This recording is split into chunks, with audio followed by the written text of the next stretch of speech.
Ils vous ont menti sur à peu près tout. Ils vous ont menti sur les masques. Le gouvernement vous a dit qu'il y avait des stocks, mais qu'ils étaient inutiles. Puis qu'ils étaient indispensables, mais qu'on n'avait pas de stock. Ils ont fait mentir les chiffres en brandissant chaque jour un nouvel indicateur toujours plus anxiogène. Depuis le début de l'année, le Covid-19 a fait 56 000 morts en France, soit 3 fois plus qu'en Allemagne, et ce, parce que nous avons fermé 69 000 lits d'hôpitaux en 15 ans. Le gouvernement a osé affirmer qu'aucun malade n'avait été abandonné, alors que nos anciens, nos parents, nos grands-parents ont été privés de soins et d'hospitalisation, condamnés à une mort couronnée de solitude. Ils vous ont menti sur le professeur Raoult, parce qu'il ne fait pas le jeu des grands laboratoires.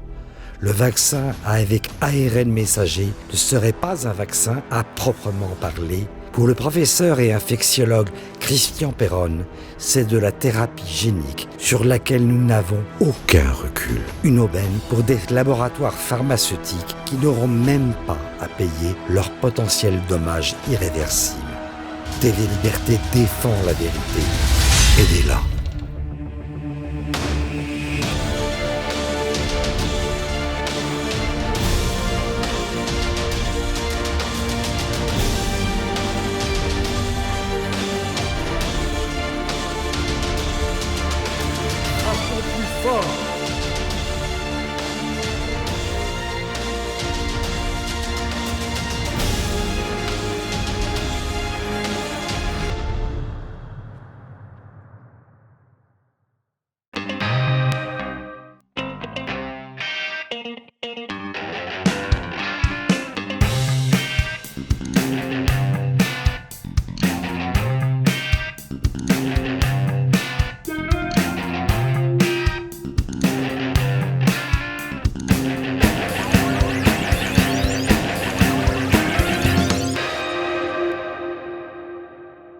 Bienvenue à tous dans cette nouvelle émission que vous propose TV Liberté et que j'ai le grand plaisir d'animer. Bienvenue dans Tueurs en série. Aujourd'hui, qu'on le veuille ou non, les séries occupent une place majeure dans nos vies. Une récente étude a montré qu'un foyer sur 4 était maintenant abonné à Netflix et ces productions ont une influence et une emprise énorme sur leur public, en particulier les plus jeunes. Personne ou presque n'y échappe et c'est pourquoi nous avons choisi de vous proposer cette émission pour vous parler du meilleur des séries, parce qu'il y en a beaucoup, mais aussi du pire. Ça va être là l'une de nos approches principales, débunker la propagande qui est véhiculée. Car cette propagande est présente en masse. Alors elle peut être flagrante pour les plus avertis que nous sommes, mais extrêmement sournoise et invisible pour la majorité et pour le public le plus jeune, auprès duquel les séries assurent maintenant un rôle quasiment éducatif, sous couvert de divertissement neutre. C'est toute la mission que s'est fixée Tueurs en série et j'espère qu'on la remplira au mieux parce qu'il y a vraiment besoin d'un bon coup de pied dans cette fourmilière. Dans cet épisode, le premier, nous allons donc parler série, mais pas avec n'importe qui puisque nous allons commencer avec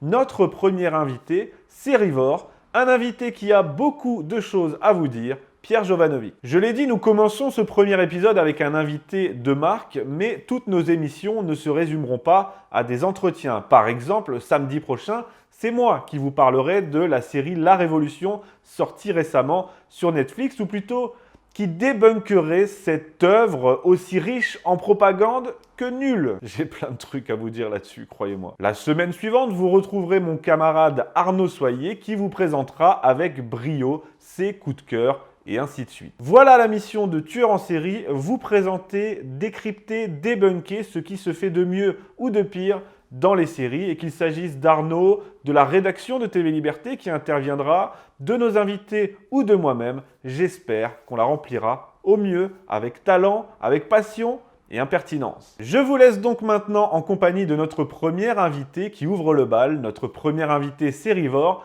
Pierre Jovanovic. Et moi, je vous retrouve la semaine prochaine, samedi prochain, pour un nouveau numéro. Pour ses premières questions en série, notre tueur en série est joué par Pierre Jovanovic. Bonjour Pierre, alors, êtes-vous accro aux séries ? Écoutez, oui, je suis très accro, notamment parce que j'en consomme beaucoup, parce que je fais du rameur, et donc j'ai installé une télé devant mon rameur, Et donc pendant 50, 60 minutes, je consomme effectivement tous les jours une série. Alors depuis le temps, ça en fait quand même quelques-unes. Alors quel est votre dealer? Prime, OCS, Canal? Non, Netflix alors c'est majoritairement Netflix et Amazon Prime. Ensuite Canal+. Et Arte, voilà. Ce sont les 4. OCS, je me suis désabonné, j'ai pas trop accroché. Une bonne série que vous avez vue ces derniers temps? Alors, j'ai vu... Alors, récemment. Récemment. Suburra 3, la série italienne. Donc, la saison 3 vient de sortir. Combien d'étoiles? Sur 5? Ah, 5. 5. Ah non, 5. Franchement, c'est vraiment très très bien.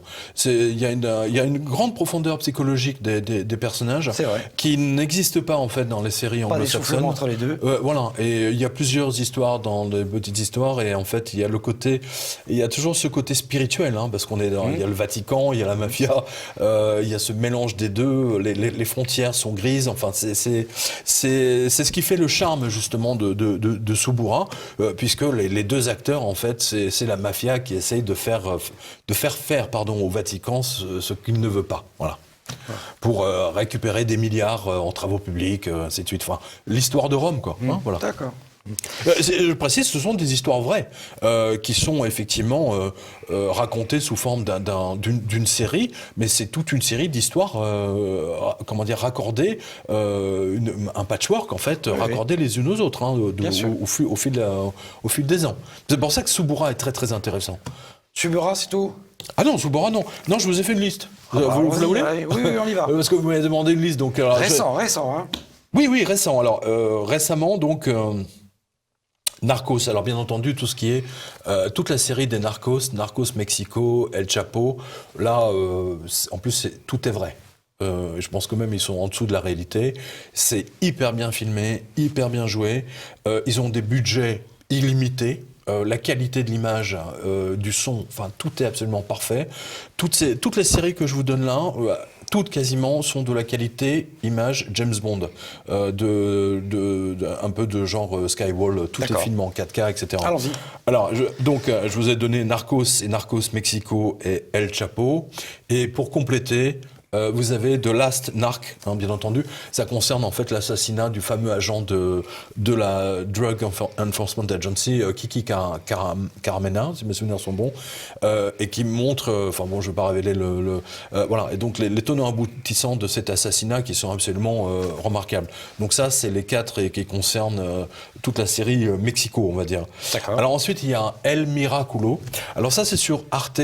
Là aussi, c'est des Italiens. On retrouve leur obsession de mysticisme. Bien sûr. Et donc, c'est un vrai cas où une statue de la Vierge s'est mise à pleurer dans une église. Je crois que c'est même dans une maison de particulier. Et l'affaire a pris une dimension au départ, bien entendu, du quartier, puis c'est devenu local, puis à un moment donné, il y avait 100 000 personnes qui venaient, qui essayaient de toucher. Donc la police. Là, c'est vrai, la police a pris la statue, l'a emmenée, l'a mise dans la fourgonnette de police. Vous racontez pas tout, là, quand même. Non, je vous raconte juste le principal. D'accord. La statue de la Vierge continue à pleurer même dans le fourgon de police. Les policiers les carabinieri sont complètement ébahis. Ils emmènent la statue de la Vierge au commissariat où elle continue à pleurer. Et donc, à partir de c'est là où même le gouvernement italien à un moment donné est embarrassé parce qu'ils veulent la laïcité comme en France.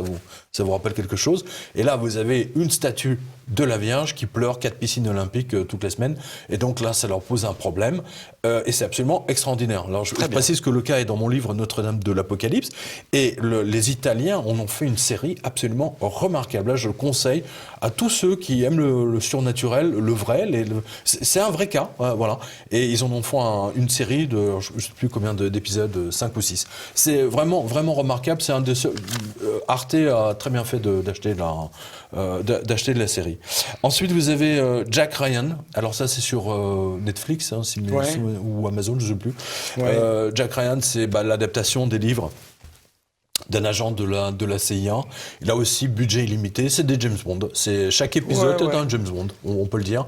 Il n'hésite pas à se déplacer, à filmer en Colombie, en Russie, partout. Je veux dire, budget illimité. Et qualité, scénario impeccable, vous voulez passer un bon moment, vous êtes au fond de votre lit, vous êtes confiné, Voilà, c'est sans danger, c'est top. Ça passe tout seul, c'est comme une bonne bouteille de champagne. Voilà. Ça, c'est le Jack Ryan. Alors ensuite, vous avez Subura. Alors, on en a parlé. Oui. Voilà, remarquable. Ensuite, il y a la série des Billionaires. Alors ça, c'est Wall Street. Là, je vais vous donner deux séries. Mais tout ça, c'est récent, là, ouais. Ça a Oui, été vu Billionaires, récemment. c'est récent, absolument. Billionaires, il y a 4 séries, je crois. Ouais. Ou 5. Ouais, voilà. Ensuite, Tchernobyl. Ouais. Tchernobyl, C'est bien. remarquable série ouais. anglaise. Je crois que c'est la BBC. Ouais. Reconstituer l'ambiance de la Russie des années 80, sinistre, avec les téléphones d'époque et tout, les habillements des Russes d'époque. Grandiose. C'est sûr qu'il n'y a pas une happy end, là. Là, non. Alors, en fait, ça commence avec l'explosion, précisons-le, et en fait, on voit comment ils en sont arrivés là. C'est très, très intéressant. C'est vraiment très intéressant. Puis là, on comprend mieux, en fait, les implications d'une centrale nucléaire. Là, je recommande cette série véritablement On vous à tout le réinvitera monde. quand on en parlera. D'accord. Ensuite, il y a Trotsky, puisqu'on est avec les Russes. Ouais. Alors là aussi, c'est sur l'homme politique Trotsky qui a tué encore plus de gens pour faire plaisir aux communistes. Et alors paradoxalement, les communistes français ont détesté cette série en parlant d'invraisemblable. Remarquable, c'est une série russe. Et franchement, les Russes sont arrivés au niveau des Anglais. Faut le faire. Chapeau bas, là, pour le chapka même. Est-ce qu'il y a un univers que vous affectionnez particulièrement, l'historique, le policier noir Non, j'aime bien tout. En fait, moi, ce que j'aime bien, si vous voulez, c'est d'être pris dans l'histoire, quel que soit, si c'est peu importe si c'est historique, policier, D'accord. espionnage, peu importe. L'heroic fantasy aussi. C'est oui, mais la profondeur, en fait, c'est la profondeur des personnages, la profondeur des dialogues, parce que vous avez des séries, je veux dire, c'est vraiment fait pour enfin, je veux dire, avec un nombre de mots vraiment très limité pour que tout le monde puisse comprendre aux États-Unis. Voilà. Mais malheureusement, nous, Européens, on n'accroche pas avec ça. Donc, alors, je vous ai gardé. Alors, ensuite, il y a Breaking Bad. Bon. Évidemment, c'est pas récent, hein. Mais on a le sourire qui vient aux lèvres. Ouais. Breaking Bad, c'est ça. absolument génial. Le prof de chimie, on a tous eu un prof de chimie. On a tous eu un prof de chimie et de sciences naturelles. Avec qui nous parlait, à qui on avait demandé quelles étaient les propriétés de la Marie-Jeanne. Voilà, donc moi, c'est une crise de fou rire avec Breaking Bad, c'est absolument remarquable. Alors, pour ceux qui ne connaissent pas, c'est un prof de chimie dans un lycée américain. Un peu raté quand même. C'est l'américain moyen, voilà. Et qui a une assurance maladie, mais très limitée. C'est-à-dire que les Américains n'ont pas de sécurité sociale comme nous. Et donc, il apprend qu'il a un cancer. Et donc, il ne peut pas payer, bien entendu, toutes les notes d'hôpitaux. Enfin, c'est dramatique. Et donc, à la suite je vous résume le jeu, il se met à faire de la drogue, alors je sais plus comment ça s'appelle là, la meth. La meth, voilà. C'est une espèce de pierre qu'on obtient un cristal de métalline, je crois, c'est ça. Méthamphétamine. Méthamphétamine, voilà. Et il devient dealer de drogue. Il fabrique la drogue et d'un dealer local, ça devient vraiment industriel et tout, avec les mafias. Enfin, bon, grandiose, rien à dire. Ça se passe au milieu au Nouveau-Mexique, si mes souvenirs sont bons. J'aurais dit le Texas, mais oui, Texas ou El Paso ou quelque chose. Voilà. Donc ça, c'est remarquable. Ensuite, McMafia. Alors McMafia, c'est sur Amazon, Amazon Prime. Alors ça, c'est remarquable. C'est vraiment remarquable. C'est l'histoire d'une famille russe donc qui a émigré en Angleterre. Et dont les enfants ont grandi en fait avec les aristocrates anglais, etc. Donc ils sont plus anglais que russes. Et donc c'est l'un de ces jeunes Russes qui hérite de l'empire de son père. Et là, attention, là aussi c'est du James Bond. C'est de l'époque Sean Connery, mais avec la qualité d'image contemporaine en 4K. Remarquable, absolument remarquable. Un vrai thriller, c'est des SAS. Voilà. Vraiment trop bien. Top, remarquable. Et tout ça, c'est récent. Alors, donc, tout ça, c'est récent. McMafia vient d'arriver sur Amazon Prime. D'accord, même s'il a été fait il y a 2 ans ou 3 ans, il vient simplement d'être disponible. Alors ensuite, il y a Covert Affairs. Alors ça, c'est très bien pour faire du sport. Là, c'est quand vous êtes en panne de série. C'est une jeune femme qui devient Non, même pas. C'est une jeune femme qui devient agente de la CIA. Non, je parlais de la série, moi. Oui, oui, oui. Qui devient agente de la CIA et qui n'a pas le temps de finir son cursus parce que comme elle parle des langues rares, donc elle est tout de suite appelée sur le terrain. Et donc, et là, on voit vraiment comment ça se passe au sein de la CIA, littéralement. C'est-à-dire que là, on voit que ce sont des témoignages d'anciens de la CIA. Et il y a 5 saisons. Donc, pour vous montrer, s'il y a 5 saisons, 6 saisons... Non, ça veut dire déjà que ça a emporté un grand succès. Oui. Quand il y a 3, 4, 5, 6 saisons, ça veut dire que des dizaines de millions de gens l'ont suivi. Vous prenez par exemple une série comme Vinyl, je ne sais pas si vous vous souvenez de... C'est tout ce qui concerne l'histoire du rock'n'roll dans les années 70-73 à New York. Il n'y a eu qu'une seule saison. Parce que les gens n'ont pas accroché du tout, parce que c'était politiquement incorrect sur le plan sexuel, etc. Enfin bon, bref, ça leur plaisait pas. Voilà. Donc, en revanche, quand il y a 6 saisons, 5 saons, ça veut dire que ça remporte Breaking Bad. Vous avez 6 saisons. Regardez House of Cards. Vous avez suivi House of Cards, moi aussi. Ouais. C'est remarquable. C'est pas tout récent, mais c'est absolument remarquable. Et je précise, parce que j'ai le même rameur que vous voyez dans le House of Cards, mais je l'ai depuis 10 ans, moi. Donc c'est bien. C'est voilà. Il fait pas de bruit. Précisons. Oui. Voilà. Et alors, qu'est-ce qui vous reste American Gods. Alors ça, c'est mon favori. Alors là, on est dans le fantastique. Là, c'est extraordinaire parce que c'est tous les dieux anciens. Les dieux norvégiens, scandinaves, les Thor, les Odin, les dieux russes, les anciens, les dieux grecs, etc., qui décident de revenir, de s'incarner sur Terre en forme humaine pour se préparer à la grande apocalypse. Je vous résume le thème. Et c'est accompagné d'effets spéciaux spectaculaire. C'est, bien entendu, ça vient d'un livre, parce que c'est pas un scénariste d'Hollywood qui aurait pu sortir ça. C'est absolument remarquable. Si vous vous intéressez à l'histoire des religions, des divinités, des mythologies, etc., c'est sublimissime. Voilà. C'est American Gods. C'est magnifique, merveilleux. Enfin voilà. Mais là, c'est autre chose. Là, parce que là, toutes les séries que je vous ai données, c'est quasiment tout est vrai. Voilà. Hormis celui-ci, American Gods, qui est dans le domaine fantastique. D'accord. Une série conseillée à votre meilleur ami. La série culte pour un ami, je dirais, j'hésiterais plus. Mac Mafia, j'aime bien, ou Subura. Subura me plaît beaucoup. Parce qu'on voit bien, si vous voulez, la corruption du Vatican.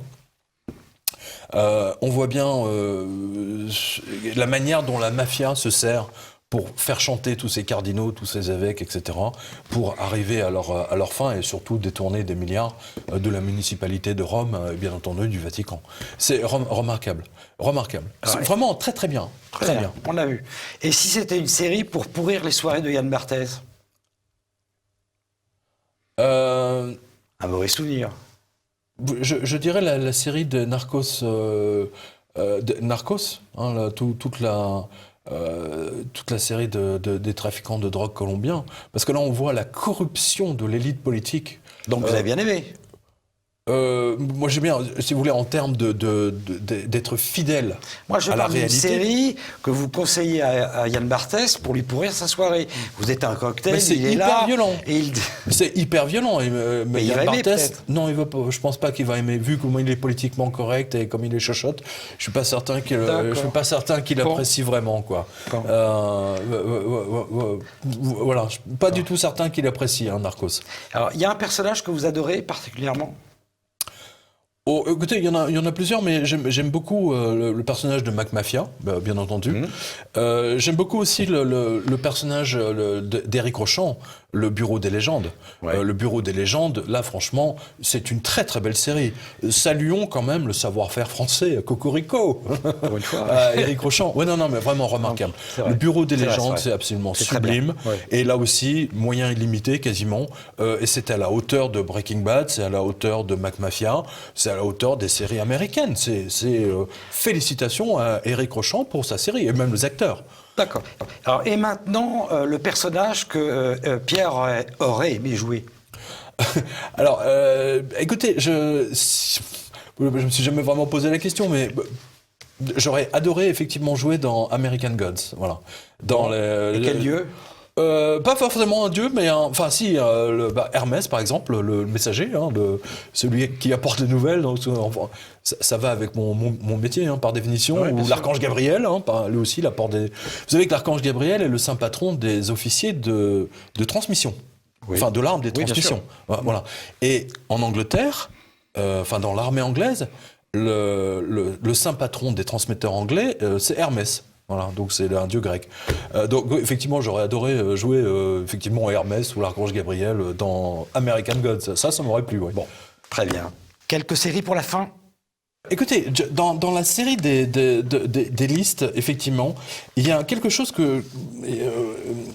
il y a Bad Banks. Bad Banks, donc, oui. parce que, je parle souvent de finance quand même.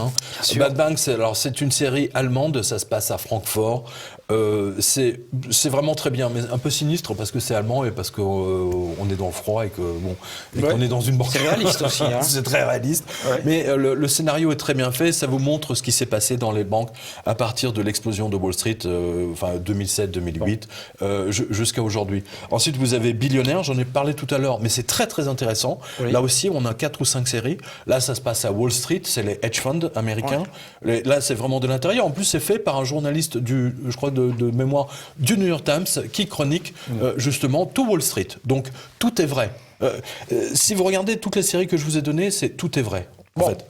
C'est réaliste, c'est hyper réel. Ils se sont tous inspirés de faits réels. C'est ça qui est important, à l'exception d'American Gods. Quoique. Et il y en a peut-être un autre que j'ai oublié. Alors, est-ce que j'en oublie un d'abord? Peut-être pas. Non, je n'ai pas. Sinatra. Voilà, Sinatra. All or nothing at all. Là, on voit le destin. Est-ce que chaque personne a un destin? Voilà. C'est ce qu'on voit avec Sinatra. Alors, il y a deux saisons. C'est absolument remarquable, surtout si on aime Sinatra, mais il chante pas. Là, c'est vraiment que des interviews, son enfance, comment il a démarré, ses rapports avec la mafia, la présidence, les femmes. Et là, on voit la puissance du destin. C'est-à-dire que quand vous avez un destin, le destin est plus fort. Il vous met sur les rails. C'est très très intéressant. J'ai beaucoup aimé cette série en deux saisons, pardon. Donc là, si vous n'étiez pas convaincu que Pierre est un fan de série, maintenant vous l'êtes. Merci Pierre.